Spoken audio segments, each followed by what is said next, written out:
திருப்பாடல்கள் அதிகாரம் 38. துன்புற்றவரின் மன்றாட்டு.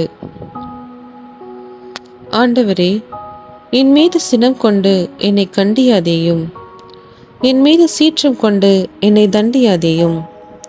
ஏனெனில் அம்புகள் என்னுள் பாய்ந்திருக்கின்றன, உமது கை என்னை அழுத்தி கொண்டிருக்கிறது. நீர் கடும் சினம் கொண்டதால் என் உடலில் நலமே இல்லை, என் பாவத்தால் என் எலும்புகளில் வலுவே இல்லை.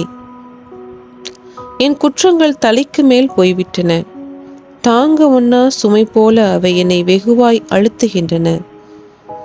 என் புண்கள் அழுகி நாற்றமெடுக்கின்றன, என் மதிக்கேடுதான் இதற்கெல்லாம் காரணம். நான் மிகவும் ஒடுங்கி போனேன், நாளெல்லாம் துயருற்று திரிகின்றேன். என் குடல் முற்றிலும் வெந்து போயிற்று, என் உடலில் சற்றேனும் நலமில்லை. நான் வலுவற்று போனேன், முற்றிலும் நொறுங்கி போனேன்.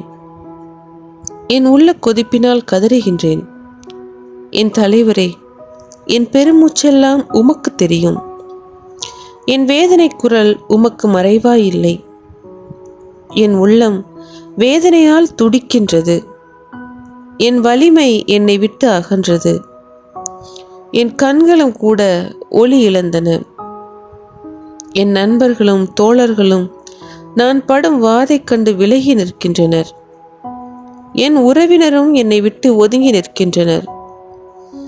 என் உயிரை பறிக்க தேடுவோர் எனக்கு கண்ணி வைக்கின்றனர். எனக்கு தீங்கிழைக்க துணிந்தோர் என் அழிவை பற்றி பேசுகின்றனர். எப்போதும் எனக்கு எதிராய் சூழ்ச்சி செய்கின்றனர். நானோ செவிடர் போல் காது கேளாமலும் ஊமை போல் வாய் திறவாமலும் இருக்கின்றேன். உண்மையாகவே நான் செவிப்புலனற்ற மனிதர் போலும் மறுப்புரை கூறாத நாவினர் போலும் ஆனேன். ஏனெனில் ஆண்டவரே, நான் உம்மையே நம்பியிருக்கின்றேன். என் தலைவராகிய கடவுளை செவி சாய்த்தருளும். அவர்கள் என்னை பார்த்து களிக்க விடாதேயும். என் கால் தடுமாறினால் அவர்கள் பெருமை கொள்வார்கள் என்று சொன்னேன்.